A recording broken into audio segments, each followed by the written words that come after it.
Samstapakaya cha dharmasya sarvadharmasvarupini avatara varishtaya Ramakrishnaya te namaha. We bow down with reverence to Shri Ramakrishna, the establisher of righteousness, the essence of all religions, and the greatest of all divine incarnations. Good morning, everyone. Happy New Year and Shubho Kalpataru.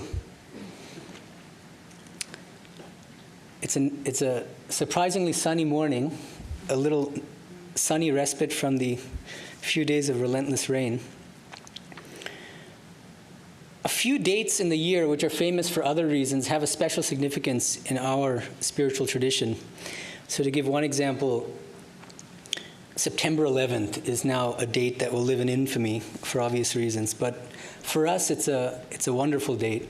September 11th, 1893, when Swami Vedanta gave his stirring and masterful speech at the World's Parliament of Religions in Chicago. Can you guys all hear me okay? Okay. Similarly, July 4th, which in the US, of course, is Independence Day, but in our tradition, it's a different kind of Independence Day, spiritual Independence Day, because it was the Mahasamadhi of Swami Vivekananda. At the very moment of leaving his body, he communicated mystically with his brother disciple, Swami Ramakrishna. He said, "Shashi, I have spat out my body." So different kind of independence. Similarly, today, New Year's Day, the beginning of a new year, has a very special significance in our tradition, the Ramakrishna Vivekananda tradition, the tradition of Holy Mother. Because on New Year's Day, January 1st, 1886, something really remarkable happened in Kashipur, near Kolkata, where Shri Ramakrishna was residing, and he was in the late stage of his throat cancer. But on that particular day, he was feeling pretty good. And so he felt like coming outside of his room, and he came downstairs. And there were many householder devotees standing outside, talking outside at that time. One of those devotees was Girish Chandra Ghosh, the great playwright and the great bhakta of Shri Ramakrishna. And Shri Ramakrishna looked at him and asked, "What do you see in me and understand of me that you go around telling everybody that I'm an avatara, a divine incarnation?" Girish then replies, full of emotion, he says, with his knees on the ground, he says, "How can I say anything more of him, God, whom the sages Vyasa and Valmiki themselves could not adequately describe," with tears in his eyes. Shri Ramakrishna was so moved by this that he went into a very high spiritual state. And addressing everybody there, he said, "What should I say? I bless you all. May you all be illumined. Tomader ki ar bolbo? Ashidbad kori tomader chaitanya hok." I bless you that you have spiritual consciousness. And something remarkable happened. Immediately after he said that, and I'll just give a few examples. His nephew, Ramlal, he himself describes this. He tells this to Sharadananda. This is recorded in Sharadananda's biography, Leela Prasanga, Shri Ramakrishna and his divine play. Ramlal says, "See, before, when I would sit for meditation, trying to meditate on my Ishtadevata, I could only see the head, the face, or just the feet, or just the waist, but never the whole form." This is a very common problem that many sadhakas have when we try to do mantra japa, or meditate on an Ishtadevata. And he said, after Shri Ramakrishna gave that blessing, I could see the full form of the Ishtadevata, the whole body, and not just that, but I felt it as a living, this is a direct quotation, as a living presence, benign and effulgent. The luminous presence of his Ishtadevata there. That's one example of the kind of blessing that Shri Ramakrishna gave on that day. But there's another one, another devotee named Boykuntunath Shannal. He describes his spiritual experience after Shri Ramakrishna's blessing. He says, "Consequently, a wonderful change came across my mind.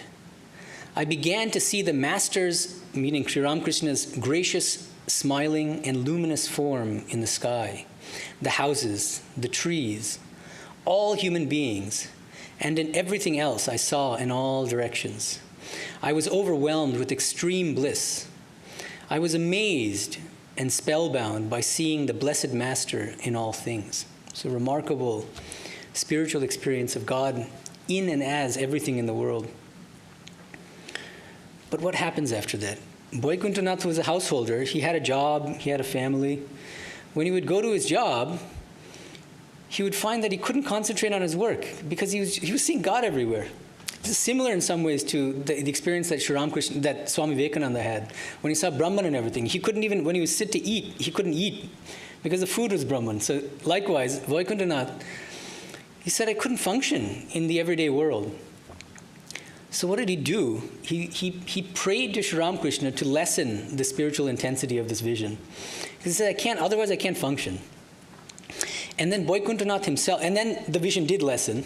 It didn't completely go away, but he no longer was in this kind of spiritual state of absorption. And then Vaikuntha himself said the following. He said, I now got a little glimpse from this experience of how much desirelessness, nirubhashana, is necessary for a person to remain continuously in a spiritual state. Eko rashata avastha, eka rasata avastha. It's no joke to be constantly in a spiritual mood, in a spiritual state. And that's something that he learned from this. This brings up this question. Many of us, we're all here because we're spiritual aspirants. We have a certain spiritual longing. But we always have to be honest with ourselves and ask ourselves, how much do we really want God? How much do we really want spirituality? And if God came and gave it to us, gave us his vision or her vision, gave us, the highest spiritual experiences, could we take it? Could we handle it? Would we even want it? That's one thing that I think is worth reflecting on.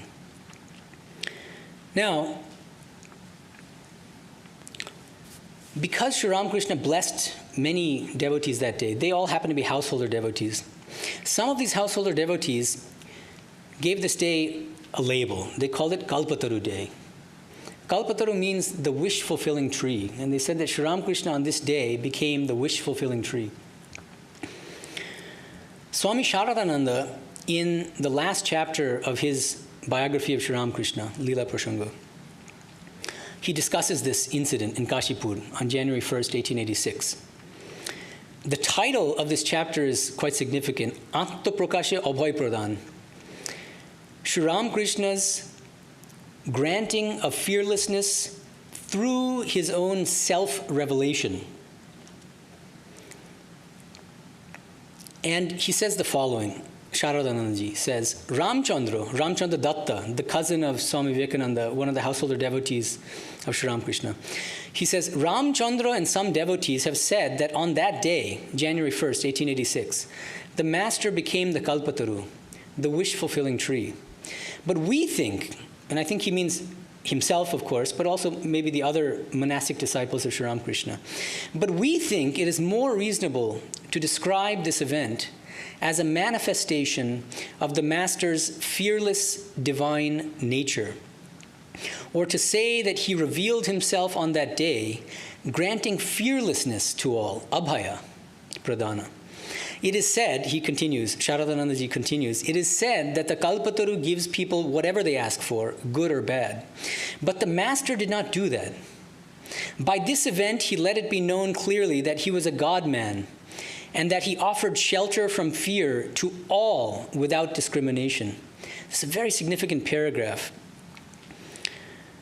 The first thing I think that we should take away from this is that what Sharadanandaji is saying is that Shri Ramakrishna was not just a Kalpataru on January 1st, on that day. We who were with him on a day-to-day basis know that he was always a Kalpataru.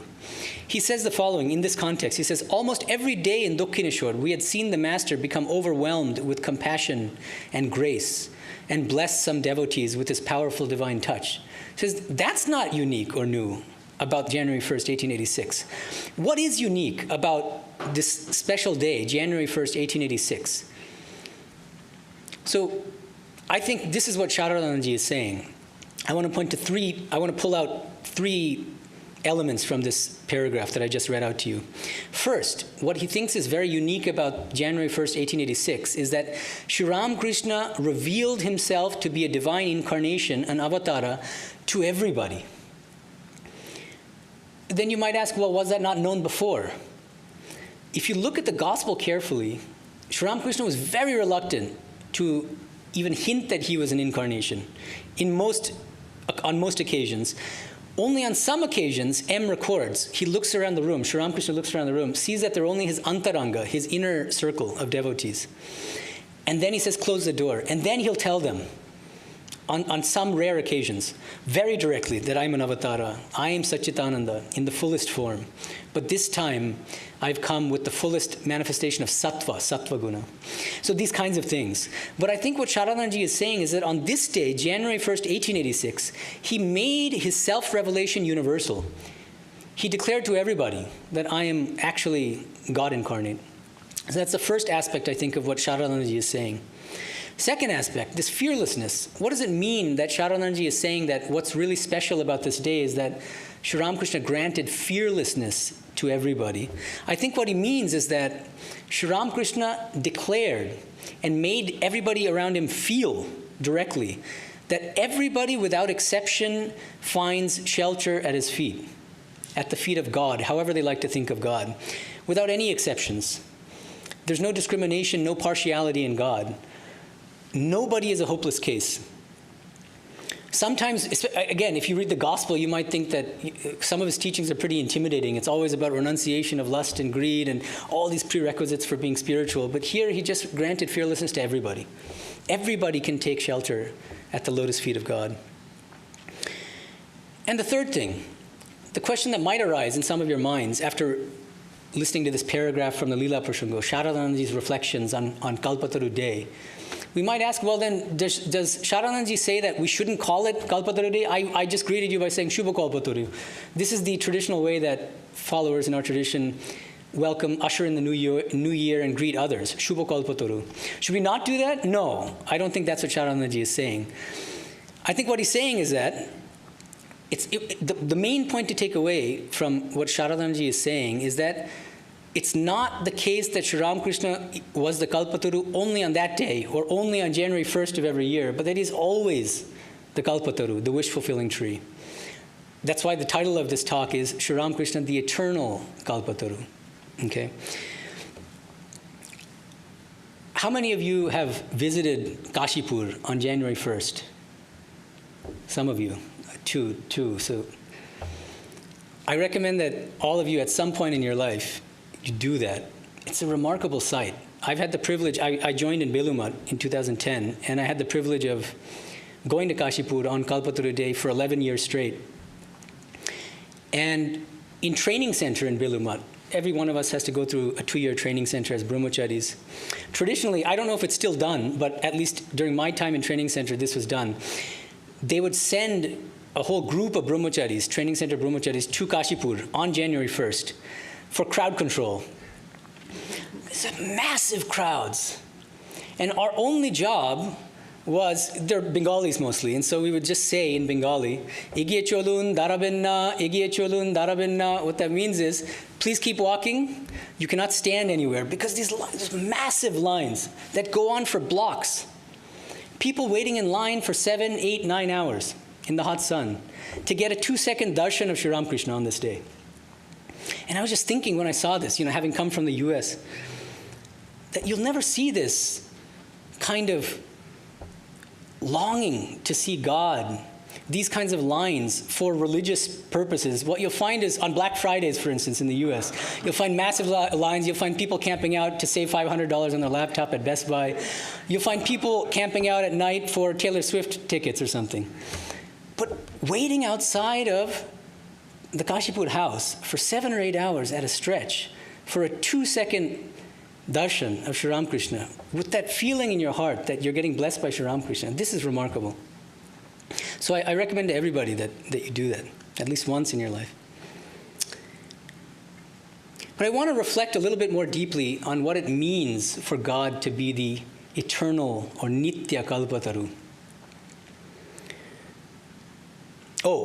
So the first thing is So in Kashipur itself, there are these massive lines. It's a huge affair, January 1st on every year. If you cross the Ganga and come to Bilumat, you'll find crickets. No celebrations whatsoever of Kalpataru Day. And that struck me when I had first come as a brahmachari. So I asked some senior monks about this. Why is Kalpataru Day not celebrated in Bilumat?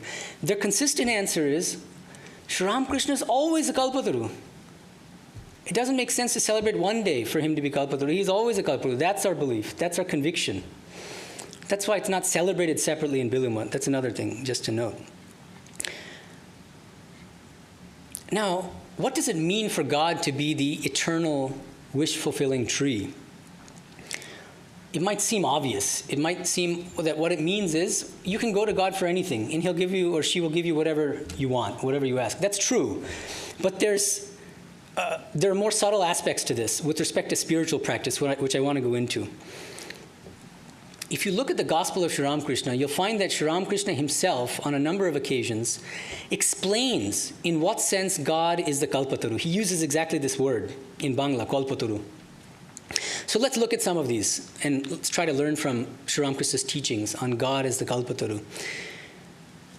30th June, 1884, Shri Ramakrishna is in a conversation with Pandit Shashadhar.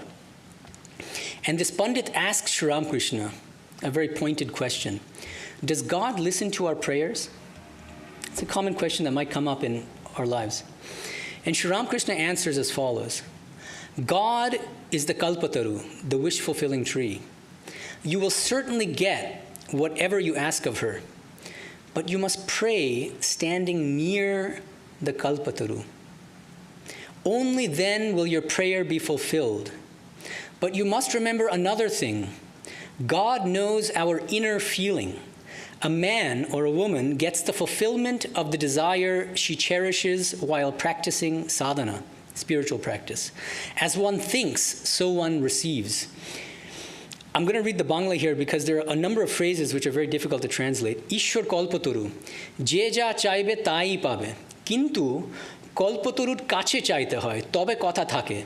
Tobe ekti kotha ache. Tini bhavgrahi. Bhavagrahi is the Sanskrit. That God is bhavagrahi.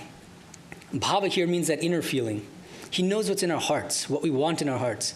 Je ja mone kore sadhana kore tar sherupi hoy, jemon bhav timni labh. This is one of Shri Ramakrishna's famous teachings. One of the brilliant things that he would do in his teachings is he would rhyme. So jemon bhav timni labh, bhava and labha. As you feel in your heart of hearts, so you will receive from God. That's the basic idea. So, in this passage, Shri Ramakrishna, I think this is a very useful passage for understanding in what sense we should understand God to be the eternal Kalpataru. Shri Ramakrishna says, yes, God is the eternal Kalpataru. He gives us whatever he wants on two conditions. First condition, we have to stand near God. Second condition, God will give you what you really want in your heart of hearts, not just what you verbally say you want. It's another important caveat. We might say we want God realization, we want a complete dispassion, we want to be free from worldly attachments, but do we really want that in our heart of hearts? We can hoodwink everybody, but we can't hoodwink God. So that's the second condition. But the first condition, you might say, well, what does it mean to come near God, to stand near God? On another occasion, this is also recorded in the Gospel, Shri Ramakrishna explains, what does it mean to have to come near God in order to pray to him, to come near the Kalpataru? 28th November, 1883, a neighbor asks Shri Ramakrishna, what is discrimination, spiritual discrimination? Vivek take bole, viveka. Shri Ramakrishna says the following, discrimination, viveka, is the reasoning by which one knows that God alone is eternal and all else is transitory. Real means eternal, and unreal means impermanent. Here, if those of you who have studied read Nikhilanandaji's English translation of the Gospel, you might have caught that this is not his translation. He translates this as, discrimination is the reasoning by which one knows that God alone is real and all else is unreal. And I think that's a mistake. because the original Bangla is Ishwar Shot, Ashab Ashot. God alone is Sat, everything else is Asat. This is the kind of reasoning, vichara, that you should engage in as a spiritual aspirant. Then Shri Ramakrishna says, he defines what Sat and Asat mean in the next sentence. Shot mane nitto. Sat means the nitya, the eternal. Ashot, anitto. Asat means anitya, the impermanent, the transitory, not unreal. That's why I translate it differently. He sometimes tends to skew Shri Ramakrishna's teachings toward classical Advaita Vedanta. This is one of those cases. Then Shri Ramakrishna says, the person who has acquired viveka knows that God is the only thing worth having and everything else is worthless. Again, Nikhilanji will say, instead of worthless, he'll say non-existent. But that's not what Shri Ramakrishna says. Jar vivek hoyeche she jani ishwari bostu ashab abostu. God alone is the vastu, the essence, the truth, the one thing that matters. Everything else is avastu. I would say worthless might be a better translation. Shri Ramakrishna used to say, if you keep writing a string of zeros, that number will have no value. But if you add the 1 to the beginning, then it has a massive value. Add God to everything you do, and then all of your activities in the world will gain a significance, will gain meaning. But without God, everything is worthless, avastu. Then, Shri Ramakrishna continues, with the awakening of this spirit of viveka, discrimination between the eternal and the impermanent, a person wants to know God. On the contrary, if a person loves the impermanent, asat, such things as creature comforts, name, fame, and wealth, then that person does not want to know God, who is of the very nature of reality, Satswarup. God is Satswarupa. Through discrimination between the eternal and the non-eternal, one seeks to know God. Then Shri Ramakrishna says, listen to a song. This is a beautiful song composed by Ram Prasad, the great bhakta, Shri Ramakrishna's favorite singer. This is a song which many of you might know, Ai mon berate jabi, kali kalpataru mule re mon, chari fal kuraye pabi. So I'm going to read to you the whole song in English translation because it's very significant. This song is all about God as Kalpataru. So it's appropriate for this occasion. Ram Prasad's song is as follows. Come, let us go for a walk, O mind, to Kali, the wish-fulfilling tree, and there beneath it gather the 4 fruits of life. Of your 2 wives, worldliness, the original Bengali word is pravritti, and dispassion. So the 2 wives are worldliness and pravritti and nivritti, worldliness and dispassion. Of your 2 wives, worldliness and dispassion, bring alone dispassion only on your way to the tree, and ask her son, dispassion, the wife, dispassion, son, discrimination about the truth. When will you learn to lie, O mind, in the abode of blessedness, with cleanliness and defilement on either side of you? Only when you have found the way to keep these wives contentedly under a single roof. Pravriti, Nivriti, the 2 wives. Only when you have found the way to keep these wives contentedly under a single roof will you behold the matchless form of Mother Shama, Kali. Ego and ignorance. Your parents are ego and ignorance. It's a whole spiritual allegory. Ego and ignorance, your parents, instantly banish from your sight. And should delusion, moha, seek to drag you to its hole, manfully cling to the pillar of patience. Tie to the post of unconcern, tucchokotai, the goats of vice and virtue, dharma and adharma, killing them with the sword of knowledge if they rebel. With the children of worldliness, your first wife, pravriti, plead from a goodly distance, and if they will not listen, drown them in wisdom's sea. Says Ram Prasad, if you do as I say, you can submit a good account, O mind, to the king of death, and I shall be well pleased with you and call you my darling. Ram Prasad's songs are really remarkable, and there's such spiritual depth in them, but it's not easy to interpret that depth. And so Shri Ramakrishna is the perfect person to explain these kinds of songs to his visitors. And he gives a wonderful explanation of this song by Ram Prasad. Shri Ramakrishna says, immediately after singing this beautiful song, he says, by turning the mind within oneself, one acquires discrimination, viveka. And through viveka, one thinks of truth, with a capital T, Sat, God. Then the mind feels the desire to go for a walk toward Kali, the wish-fulfilling tree.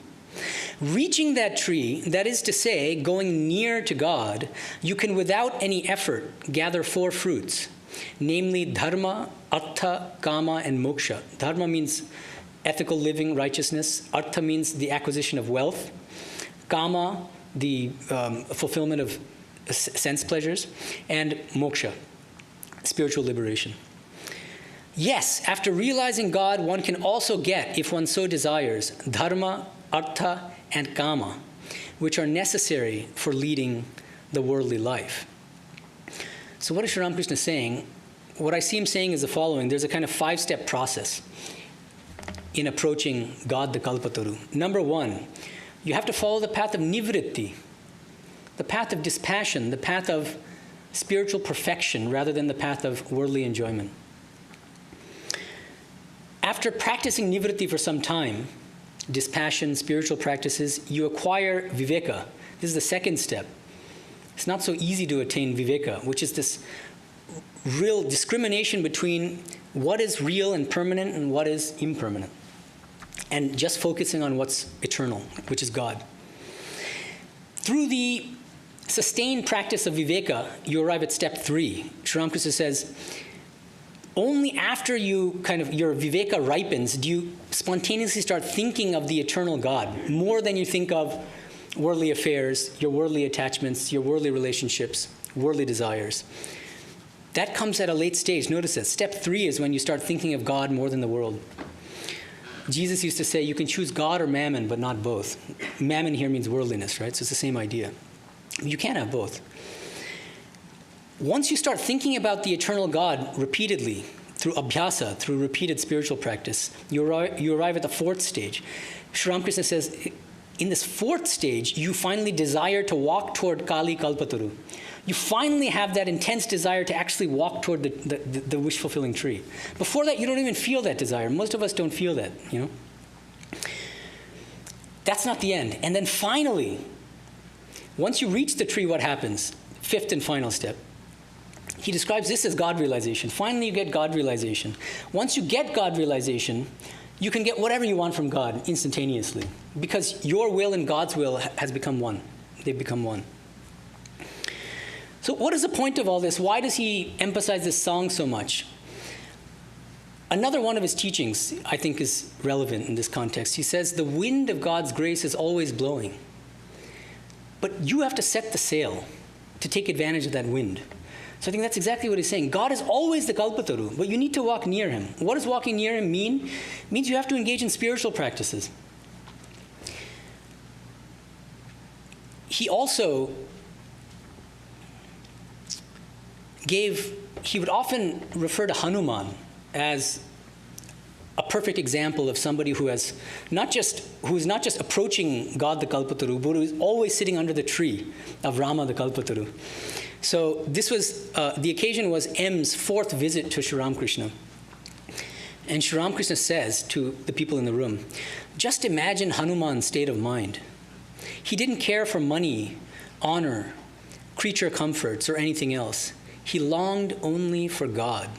When he was running away with the heavenly weapon that had been secreted in the crystal pillar, Mandodari began to tempt him with various fruits, actual fruits, so that he might come down and drop the weapon. She knew that monkeys love fruits, right? But he couldn't be tricked so easily. In reply to her persuasions, he sang this song, and Shri Ramakrishna sings it. It's a beautiful song. Am I in need of fruit? I have the fruit, capital F, that makes this life fruitful indeed. Within my heart, the tree of Rama grows, bearing salvation for its fruit. Under the wish-fulfilling tree of Rama do I sit at ease, plucking whatever fruit I will. But if you speak of fruit, no beggar I for common fruit. Behold, I go, leaving a bitter fruit for you. It's a beautiful scene from the Ramayana. And then M continues. As Shri Ramakrishna was singing the song, he went into samadhi. Again, the half-closed eyes and motionless body that one sees in his photograph. Just a minute before, the devotees had been making merry in his company. Now, all eyes were riveted on him. Thus, for the 2nd time, M saw the master in samadhi. So we get here two shining examples of ideal bhaktas who are always sitting under God, the tree of God, the Kalpataru. Hanuman and Shri Ramakrishna, always in a state of ecstatic bhakti. What's our takeaway from all this? You might say, we're not Hanuman and we're not Shri Ramakrishna, but where does that leave the rest of us? We're ordinary bhaktas, right? Ordinary spiritual aspirants. So here there's a twist. I want to emphasize another aspect of Shri Ramakrishna's teachings. So one doubt that might come up is, well, so what Shri Ramakrishna seems to be saying is that even though God is always the Kalpataru, the wish-fulfilling tree, we have to kind of make a certain level of spiritual progress in order to really take advantage of him as a Kalpataru, to really get what we want from God. But that's not the whole of the story. So I want to emphasize the other side of this. There's a twist to this. Because what does Shri Ramakrishna say? When he's analyzing Ram Prasad's song, he says, we have to come near the tree. What does that mean? What does coming near the tree mean? It means you have to develop spiritual qualities. Viveka is one of them. Discrimination between the permanent and the transitory. Vairagya, intense dispassion for worldly attachments, worldly pleasures. Bhakti, devotion for God, all these things. And then the question is, well, how do we cultivate these qualities? I want to get near the tree, but how do I get near the tree? So what does Shri Ramakrishna say in response? What he says is, this is an example, March 11th, 1883. He says, I say, chant the name of God, and with it pray to God that you may have love for her. Pray to God that your attachment to such transitory things as wealth, name, and creature comforts may become less and less every day. In other words, we shouldn't think that we can only pray to God, we can only think of God as Kalpataru only after we become highly evolved spiritual aspirants like Hanuman, or he's not even a spiritual aspirant, he's a realized soul, or Shri Ramakrishna. We can start from the very beginning, and God is already the Kalpataru, and he's ready and waiting to reduce our worldliness, our worldly tendencies, to give us spiritual qualities, but we have to call on him, we have to pray to him with a longing heart. And here, I think, is one of the key differences between the path of bhakti and the path of knowledge, the jnana yoga that Shankara and his followers teach. At the very beginning of his commentary on the Brahma Sutra, the great Vedantic scripture, Shankara says, there's a whole list of spiritual prerequisites to even get off the ground with Advaita Vedanta. You are not eligible to study or practice Advaita Vedanta so long as you do not have these spiritual prerequisites. What are they? Sadhana Chatushtaya, the fourfold sadhana, the four crucial spiritual qualities. First, viveka, the same thing that Shri Ramakrishna is talking about. Viveka, discrimination between the eternal and the non-eternal.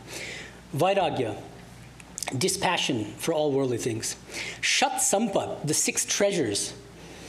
And I'm not going to go through all of them, but it involves control of mind, control of the senses, patience, and many other things. And then finally, mumukshutva, intense longing for liberation.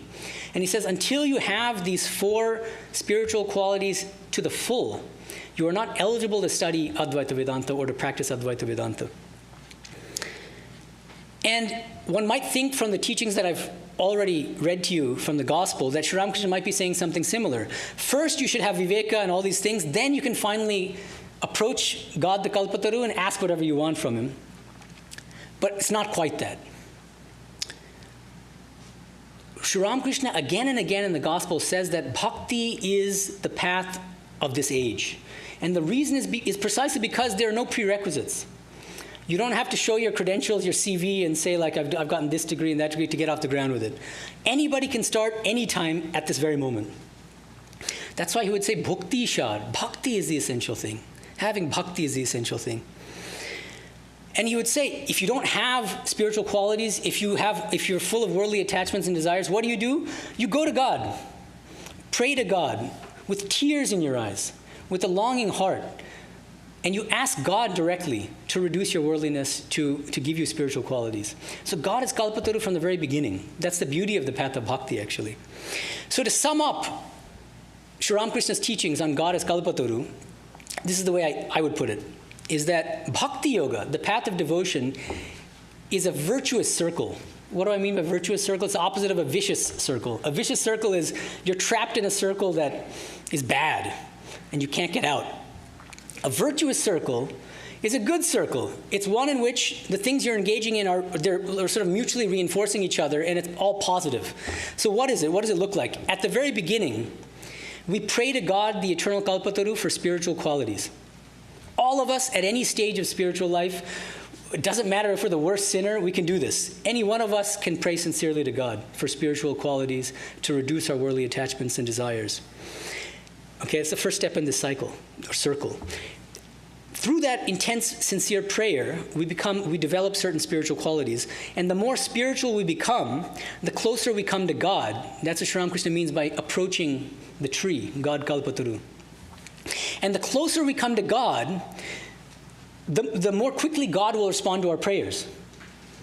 That's why Hanuman, because he sits under the tree, and Shri Ramakrishna sits under the tree, there's no time lag. And there's no doubt about whether God will respond to their prayers, because their will and God's will is one. Right?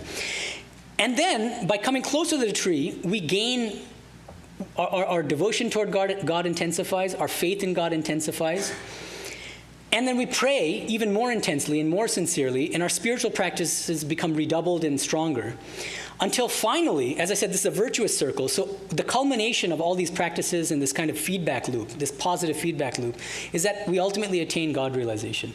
So through the path of bhakti, you can attain the highest. And there are no prerequisites to get on the path. This reminds me of a very important part of the Bhagavad Gita, namely chapter 12. Arjuna asks Bhagavan Krishna a very important question. Evam satata yukta ye bhaktas tvam paryupasate ye chapaksharam avyaktam tesham ke yoga vittamaha. There are two kinds of people.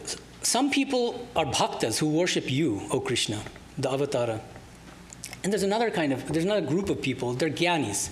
They're not interested in the personal God. They want to just meditate on the impersonal absolute. Which of them is the greater knower of yoga? What does Bhagavan Krishna say? In the second shloka of chapter 12, the second verse, he gives a very direct reply to Arjuna. He says, Maya veshya manoye mam nitya yukta upasate shraddhaya parayopetas te me yukta tamamataha. He says very clearly and emphatically to Arjuna, among these two types of people, the bhakta I consider to be the greater knower of yoga. Now, those of you who are familiar with Shankara's school of Advaita Vedanta may wonder, how does Shankara interpret these verses where Krishna so emphatically says that bhakti I consider them to be the greater knowers of yoga compared to the jnanis? Shankara here is in some difficulties from an interpretive standpoint, and so he ends up trying to reverse the meaning of the second verse, saying that what Krishna is doing is he takes for granted the superiority of the path of knowledge. And then as a kind of concessionary prize, like we just had the World Cup, he's giving the second place laurels to bhakti, but doing that in this way, not to hurt the feelings of bhaktas. But jnanis obviously are the superior ones. So it's very difficult to sustain this kind of interpretation. Swami Vivekananda would sometimes say that traditional commentators, Shankara, Ramanuja, Madhva, would sometimes torture the scriptures to make them conform to their own philosophical standpoint. So I think this is a good example of where Shankara is guilty of text torturing. But let's go a little bit deeper into why does Krishna say that bhaktas are the greater knowers of yoga? So we should read the subsequent shlokas. Shlokas 3 and 4. Ye tvaksharam aniddeshyam avyaktam paryupasate sarvatragam achintam cha kuthastam achalam dhruvam sanyam yendriya gramam sarvatra samabuddhayaha te prapnuvanti mam eva sarvabhutahe te rataha. So I'm just going to paraphrase the main points of this. Bhagavan Krishna says, I'm not saying that the jnanis are bad. They're doing wonderful things themselves. They have to practice intense self-control and sense control. And it's a much more difficult path for them to meditate constantly on the impersonal absolute. But through their path, they'll also attain me, because I'm both personal and impersonal. I'm the impersonal, personal, infinite divine reality. So even those jnanis, all they're doing is they're ultimately attaining my impersonal dimension as non-dual pure consciousness, but through a much more arduous path. Because then the next shloka, shloka 5, Bhagavan Krishna says, Kleshodikatarastesham avyakta saktachetasam avyakta higati dukkham dehavad biravapyate. The path is much more difficult and arduous and challenging and perilous for the jnana yogi, for the follower of the path of knowledge. All sorts of dangers of falls and obstacles. Why? Because the follower of the path of knowledge has to rely exclusively on his or her own self-effort. It's called purushakara. And the bhakta, the follower of the path of devotion, can rely on God from the very beginning. You also need self-effort, but you can combine self-effort with God's grace. That's the beauty of the path of bhakti. So bhakti then is the easier, the more joyous, and the more powerful, the more potent path. This is what Krishna seems to be saying.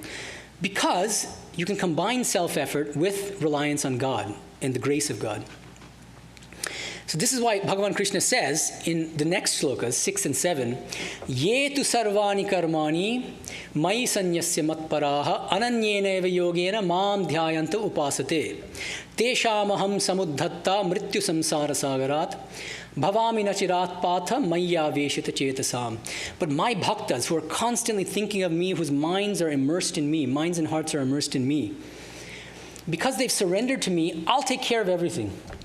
I will rescue them from this terrible ocean of samsara.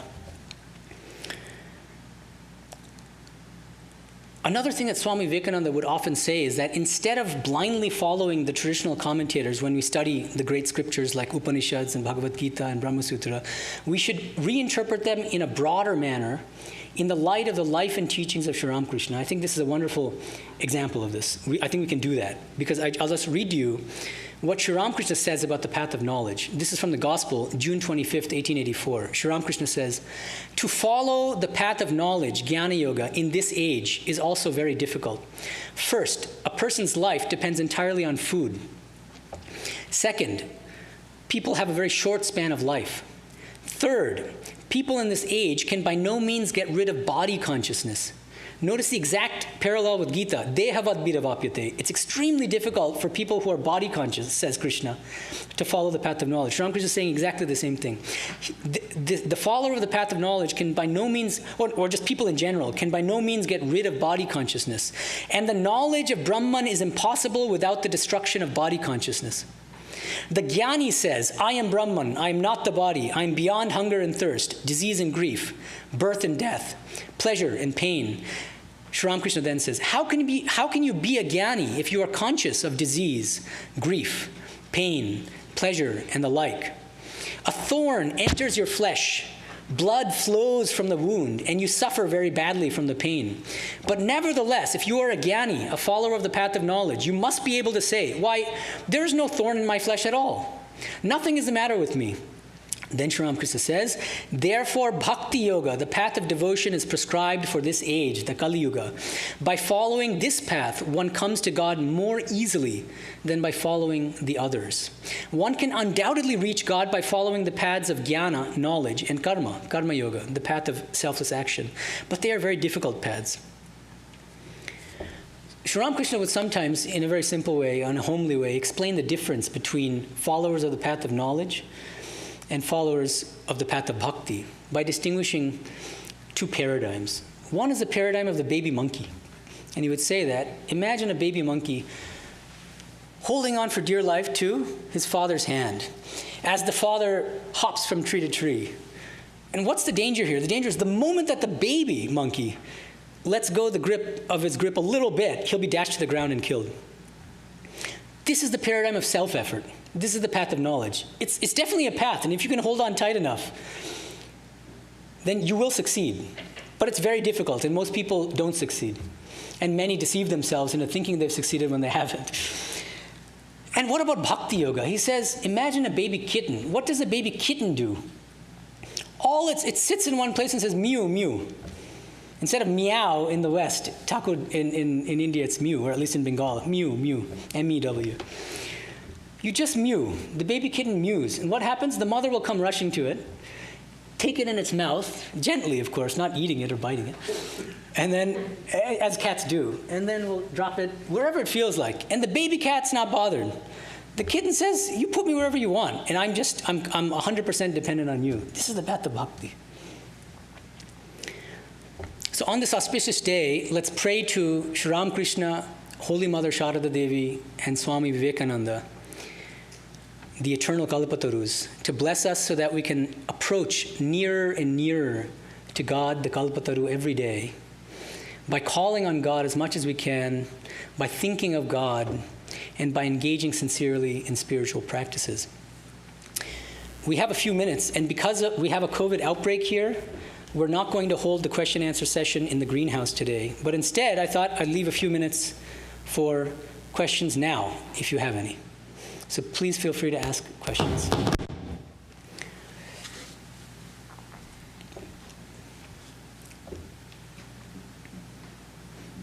Any questions?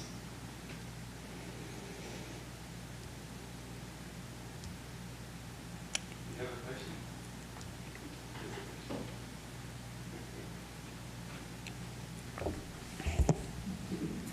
So, Namaskar, Swamiji.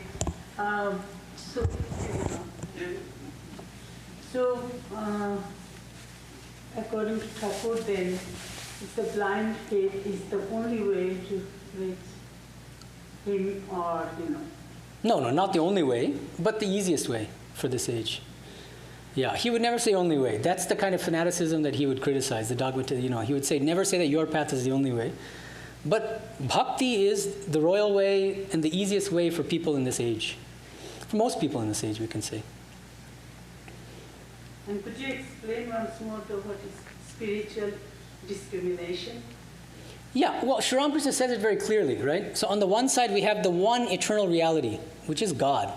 On the other side, we have everything else, basically. We have these lectures which last, at most an hour. We have sense pleasures which give us a certain modicum of joy, and then immediately the opposite happens at some point, Everything is transitory. Our loved ones die. And so Shri Ramakrishna says discrimination, this is not, so the word discrimination has bad connotations now, but this is not discrimination in the bad sense. Obviously, it's not racial discrimination or discrimination in that sense. It's spiritual discrimination. So another word, you can translate viveka if you'd like as discernment. Some people prefer that term. Vivekananda once described, he translated his own name as the bliss of discernment. So discernment, you have to discern. The only problem with it in English is that discrimination, you can discriminate between X and Y. Discern is difficult to use in the same way. But in any case, let's stretch grammar a little bit and say you discern between the eternal and the non-eternal. You distinguish God from all worldly attachments and desires. This reminds me of the Kathopanishad, the famous mantra, which describes two paths, the path of Shreya and the path of Preya. Shreya and Preya. Shreya is the path of perfection. Swami Vivekananda gives beautiful translations of these two terms. The path of spiritual perfection on the one hand, and the path of enjoyment, worldly enjoyment on the other. And this mantra in the Kathopanishad says, these two paths confront every human being. Every human being has to decide, will I pursue the path of enjoyment, Preya, or will I pursue the path of Shreya, spiritual perfection? And Shankara says something very beautiful here. Here I think he's very insightful. He says, the first mistake that many spiritual aspirants make in spiritual life is that they mistake Preya for Shreya. It's a very profound psychological insight, actually. This is something that's done constantly throughout the world. We have romantic feelings for somebody, incredibly selfish feelings, and we call it love. We're covering dung with roses. This is constantly done. There's tremendous hypocrisy. And we think we're using lofty words like, thy will be done, God's will be done, but in fact it's our will that we want to be fulfilled. And we talk about loving our parents and loving our children and loving our spouse, but what is it at bottom but selfish attachment? So Shankara says the first step in spiritual life is discriminating between Shreya and Preya and not confusing yourself and deceiving yourself into mistaking the one for the other. That's the first step in spiritual life, just having clarity and honesty about yourself. So that's more or less viveka. So the follow-up of that is for mortals like us, how to get to that stage. Pray. That's the beauty of the virtuous circle that I was talking about. Right off the bat, you can engage in bhakti yoga. There are no prerequisites. You pray to God with tears in your eye, with a longing heart, to reduce your worldliness, to give you bhakti and faith. Right? What could be easier? Of course, it's not. In Sri Ramakrishna, one place. Not so easy. Yeah, after saying that, it says Tato Shawaj. So nothing. Spiritual practice is not easy. That's why the same Kathopanishad describes it as walking on the edge of a razor blade. Kshurasya dhara nishita duratya durgam patastat kavayo vadanti. But how many people in the world are spiritual aspirants in the first place? 0.001% of the world's population. So we can't expect it to be easy. But among the different spiritual paths, the path of bhakti is easier than the others for most people. That seems to be what Bhagavan Krishna and Bhagavan Shri Ramakrishna are saying. Yeah, any other questions? Yeah, Bala? Swami, it's not a question, just thank you for that virtuous circle way of explaining the grace, because it just seems to explain it so, the best, it makes it very clear for our mind how grace can be from very beginning working, instead of all these prerequisites. So thank you so much for that. Thank you very much. I'm always open to getting compliments, so thank you. But I give them to God immediately. So. Tulya ninda astutirmani, says Bhagavan Krishna. You should be equal in praise and blame. And I get a lot of criticism too. Yes. Thank you, brother. Yeah. I had a question. Sometimes I thought you were going this way in the beginning of your talk. Sometimes Shri Ramakrishna mentions in the Gospel this combination of knowledge and bhakti. I think he calls it bhakti jnana vishya. I was wondering if you could explain that idea and how that would fit in. Yeah, what's funny is when I had first joined the order, some monks would even say, Shri Ramakrishna taught jnana mishrita bhakti, which means devotion mixed with knowledge. And to my surprise, when I studied the Gospel in the original Bengali, many, many times, at this point I don't know, I might have read it 10 to 12 times from cover to cover, there's not a single reference to that phrase. Even though some followers in our tradition claim that he has, he's never once discussed jnana mishrita bhakti. There's one place I found where he says jnana yoga is a path, bhakti yoga is a path, jnana bhakti is also a path. The combination of jnana and bhakti. But there's more to it. In one place in the Gospel, M asks Shri Ramakrishna, is it possible to have both bhakti and jnana? And Shri Ramakrishna kind of scolds him and says, that's not for ordinary people, that's for avatars like Chaitanya. So we might want to think that it's very easy, but it's very difficult to practice both at the same time. Yeah. So where do we place Ramakrishna, is he Jnani? Is he, He's both. He's an avatar. So he's Jnani, Bhakta. Swami Vivekananda said he is the greatest example of somebody who has combined to the fullest extent all four of the yogas. Karma yoga, Dhyana yoga, Raja yoga, Bhakti yoga, and Jnana yoga. So, but yeah, that's not, because he's God himself, right? So there's a difference in our spiritual fitness. One online question. Yeah. When Brahman himself has become the 24 cosmic principles, how are we to discriminate between the world and Brahman when Brahman is the world? Yeah, that's a very nice question, and they're kind of doing some jujitsu on me, because I often teach Vijnana Vedanta that Shri Ramakrishna taught that everything is God. But then, if everything's God, then what is there left to discriminate? Everything is God, then there's nothing that's different from God. That's a very smart question. But the idea is that that's the highest realization. That's what we're trying to arrive at. But before we do, Shri Ramakrishna would always say, first neti neti, then iti iti.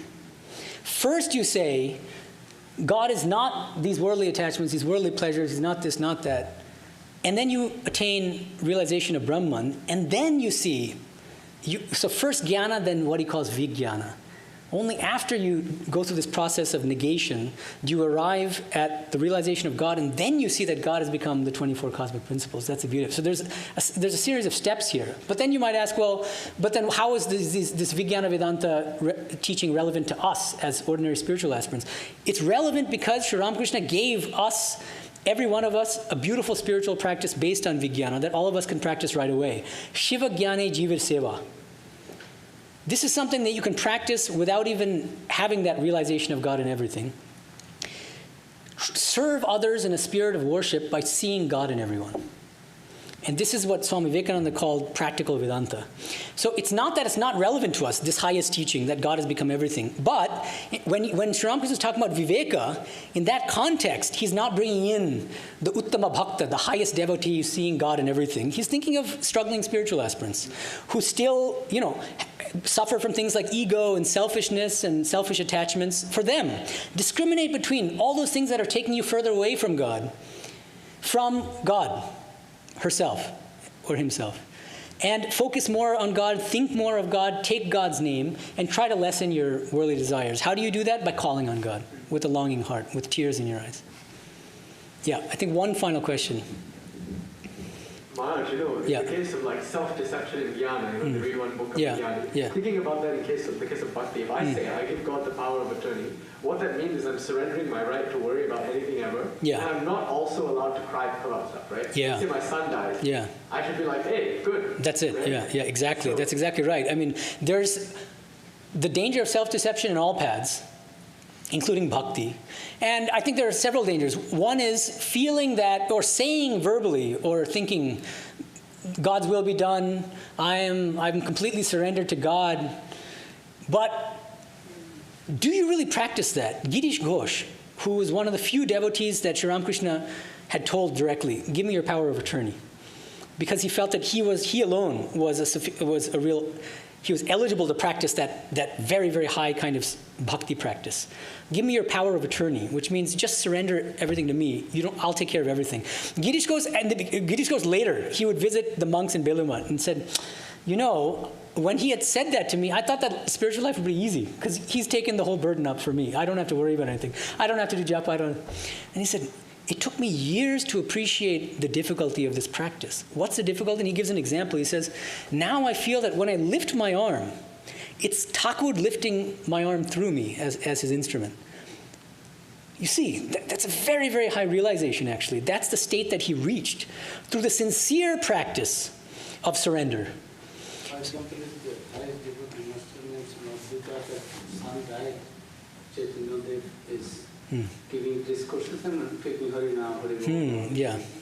And the person, owner, landlord, host said, their wife to his wife, not a single uttering, no shouting, no crying, no weeping, because hundreds and thousands of people are there. There in a blissful, joyful mood, centering Sri Chaitanya Dev. Your son has passed away, what to do? Yeah. Bear it, remove it in the Yeah. Your highest devotee can Yeah, bear it. yeah. These are shining examples for the rest of us. There, Yeah. one of the others. Yeah. And Advaita Acharya in his house, he was hosting the Bhakti Samgama. Keep the microphone closer, Mara, so they can hear. Yeah. He was holding the kirtan and all the devotees came. And there was ill baby. Now, information came. He went to the room and asked his wife, no shouting, no weeping, nothing. Bear it. No, even in our tradition, M went through a similar experience. I don't remember the exact incident, but he's basically teaching a scriptural class, maybe on Kathamrita, something like that. And somebody comes to him and informs him that I think one of his own sons or a very close relative had suddenly passed away. He didn't flinch because he takes everything as the will of Shri Ramakrishna. Yeah, I think you had a question. So can you bring the microphone to him? I guess we can, because we don't have the green room, so I guess we can continue a little bit longer. I don't want to bore you guys, but yeah, there please. seems to be a point where everything